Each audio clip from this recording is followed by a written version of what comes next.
Hi everyone, I'm Keith Mathis. Welcome to another LinkedIn monthly series. Today we're going to be talking about advanced program management. So what we're going to be looking at today specifically is we're going to be talking about a center of excellence. Today, as we talk about creating a center of excellence, we're going to be focusing on a project management office, which is a center of excellence. Now, a center of excellence is going to be the highest program management office there is. So a center of excellence is the highest program management office. It focuses on not just managing the methodology, but in shifting the paradigm in the project management office from one of individualism to one that is the highest team effort. So this is taking it from just that we run projects and everyone is just doing what they feel is right, to where we are really taking a coordinated effort to take this to the highest level to be able to benefit our organization and the individual project managers, as well as the methodology to the highest level. There's three different aspects when we look at a center of excellence. One, the center of excellence is higher in connectivity to the organization because it's going to be overseen by a director level. That means a senior manager or senior executive is overseeing the center of excellence.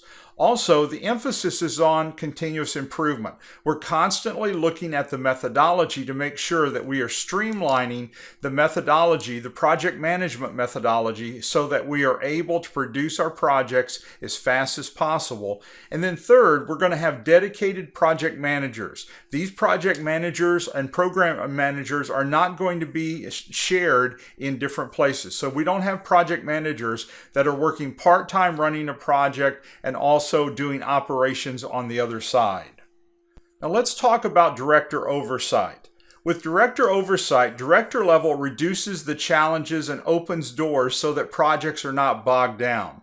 Because they are senior level, the director level supports the maturity of the methodology and maturity of the project management process. So you can see that since we're looking at making sure that the projects and the programs do not get bogged down, and we're looking at the project management processes, that senior level person is going to be of such a huge effort and such a huge blessing to be able to move that project alone and open doors, that's the reason why you want that level of person working in this situation.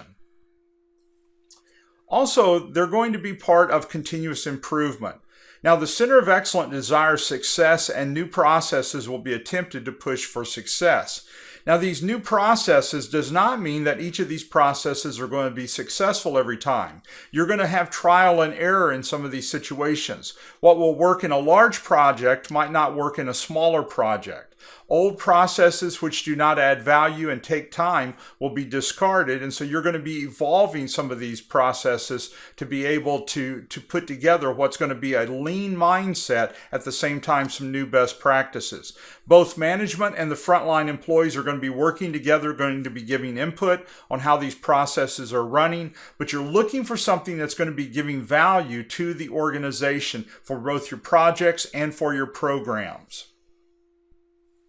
And then you've got dedicated full-time project managers. Full-time project managers report to the Center of Excellence. And because you're reporting to this group, and this group is going to be reporting to a senior director, that means that these folks are running projects 100% of the time, and they're going to be getting these projects out at a faster pace. And so this Center of Excellence is not split between the PMO and operations. They're able to work on projects and get these projects out the door. The PM is driving projects 100% of the time, and so they interact with the customer and with the PMO to keep the communication updated and to get the projects out. Now, I do know that this is not the way it is in a lot of places, and that's okay. But the point is that the organizations who can and do go to this have a totally different atmosphere and culture because of this situation. Now let's talk about the evolution of project management methodologies. Organizations who are trying to evolve their organization to run more projects and to be more mature in their project management methodology look at this through analytical eyes to be able to see how they can take the process that they're using right now and evolve that process into something that is going to take as few steps as possible, but deliver the same high quality project that they've been delivering the entire time. So let's talk about and define methodologies. A project management methodology is the process used to run the project within the present culture. The project management office should seek to determine what is the best process or methodology or best practice that fits the company, and then look for ways to reduce the time associated with that methodology. So when we're looking at the methodology, organizations can have a lot of different methodologies. Some of you who are in the area of technology run methodologies such as the SDLC, the System Development Lifecycle. Some of you run Agile life cycles. Some of you are running PMBOK life cycles. So we have a lot of different methodologies, okay? So it doesn't really matter what the methodology is if you're using it and you feel like it brings value to your organization. But it does matter if we're just blindly using a methodology because this is what we've been trained to do or told to do. Any methodology that you're using needs to be evaluated to see whether or not this is bringing value to you. And you're looking to see, can that methodology be compared to others? And is there another methodology that would bring more value? And can the methodology we're using be streamlined so that that methodology can then be shortened, or some of the steps be streamlined so that we can use that methodology in a more effective way? So that's what we're looking at here in this step. Also, as you use these methodologies, people on the team learn steps of how to be able to take fewer steps and get the same impact. Now, we're not talking about leaving things out. We're not talking about just leaving a step out and hurting quality, okay? We're talking about leaving a step out and maintaining the same level of quality, but being able to deliver it faster by leaving this step out, or being able to take a shortcut that still has the same level of quality, but being able to get there faster. And this is where the input from your team is going to be very advantageous. So a methodology matures over time as it becomes the standard which is used like a best practice. As more people use the process, it can be broken down and analyzed whether it should be changed in certain places for certain projects. You establish guidelines for the type of processes that should be used when they are mandated and when they are optional. Now, sometimes people treat all methodologies as if they're mandated, and sometimes they absolutely are. For an example, some people will treat every process in PMBOK as if it's mandated on 100% of the projects, even though in PMBOK it states you don't have to use all the processes in PMBOK. You decide on each process whether it's to be used or not to be used. Now, you do have to talk about each process in PMBOK, but you don't have to use each of them. But many people have interpreted PMBOK that I have to use all of them, even though it might be a little dinky project that you don't have to use all the processes on. So in your project, your methodology might be a smaller project and you don't have to use certain type of methodologies on, or certain pieces of it, and you could actually skip that.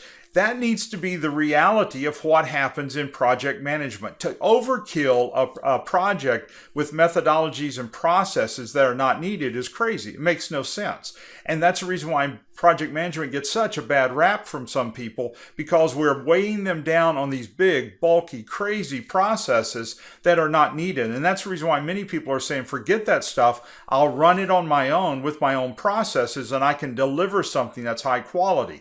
So the thing is that whatever process, even if it's your own simple process, we want some unification of processes most of the time in the organization so that we can duplicate it, and so that I could step in and take your project and run it the same way. And so that unification of process is going to be huge.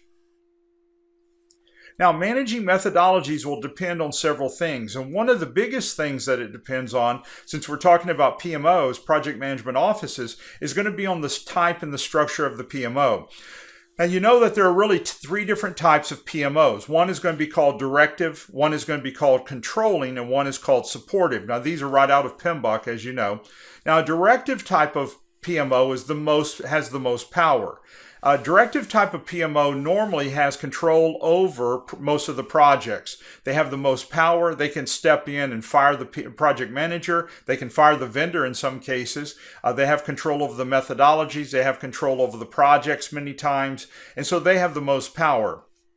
A controlling PMO is kind of in the middle. They're a middle level in the power. They have control over some project managers, some they don't. They have control over some methodologies, some they don't. And then the lowest level would be what we would call supportive, or what PMBOK calls supportive. They're like a recommendation committee. They make recommendations about methodologies, about templates, but a lot of times they don't have power to do anything. And so if they make recommendations to you and you don't want to take it, they don't really have any power to make you take it or to make you do it in a certain way. So a lot of times this is exactly what you get into at your organization. If you've got a PMO and they happen to be supportive, they really don't have any power to help you or to make your project any better or any worse even, because they don't have that power. And so you can listen to them or not listen to them, and you can still run your project. Now, many times the problem we have in our projects is something like this. When we want help or need help, we go talk to the PMO a lot of times, but a lot of times we take their advice or don't take their advice. But what's happening is that still have a lot of projects that are biting the dust. And so what we really need is, we assume that we're a smart person. We assume that we have 25 years experience in project management and we know how to run projects. But there's always some small pieces that will make a huge difference if we just learn some small techniques in project management, and we can do better. But the problem is, sometimes, whether we call it pride or ego, we won't learn those small pieces. But with our PMO, we can learn those bits and pieces if we would just be willing to talk and learn those type of things. Been doing this for a long time, and I can work with some people and I will pick up one or two small things that just makes a huge difference that I never thought about, I have not seen from anybody else, and I'm just amazed what I'm looking at and how that they learned how to do this or where they saw it, and you will just learn and pick up some new techniques from someone else. Now let's talk about coaching and mentoring, which is very, very popular today. Now, coaching and mentoring has become very popular again. It was popular years ago, kind of went out of step. Very popular today as more and more of your millennials have come into the workplace and are filling up the workplace, and as more of your baby boomers have left the workplace. But coaching and mentoring is not for those workers who are underperforming, as many people think. Many times people will use the term coaching and mentoring almost as a disciplinary kind of step. This is not what we're talking about here. Coaching and mentoring here is for people to be able to pass along information, be able to pass along skills to people, to get people up and running as fast as possible. It's for those who need to expand their current base of skills. Coaching and mentoring is needed by many of the workplace so that they can work with all types of stakeholders in the area of project management. We want to be able to coach and mentor someone so that they can learn how to run a project or learn new skills in certain areas of the project as fast as possible. So if you were working with me and we were coaching and mentoring you, I would be taking you through each of the processes of how to set a project up, how to run a project, how to run a meeting, how to set up a charter, how to be able to set up a schedule, how to do a risk management plan, and so forth. I would take you through each of those pieces so that you would know how to do that. And so, like for an example, when I'm teaching a graduate class on project management, those are all lessons that each of my grad students have to do.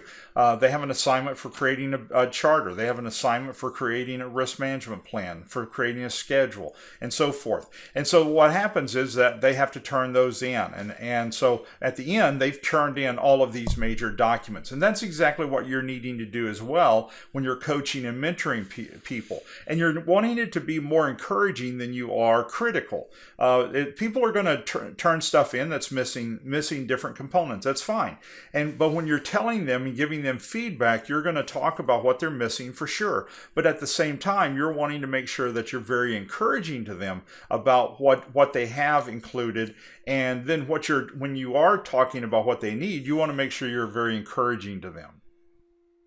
Also in coaching and mentoring, it involves sharing of information with everyone on the team, as well as knowledge of how to do a particular job.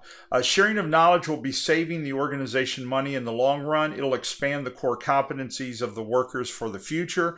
And so what happens is, what this is doing is, I'm not just sharing with some people some of the information and then sharing with you little or no information. So in other words, I'm sharing as much information with everybody as possible. I'm not sharing just with certain select people. That's one of the challenges that people get into a lot of times, is they don't know what to do because nobody's sharing with them what to do.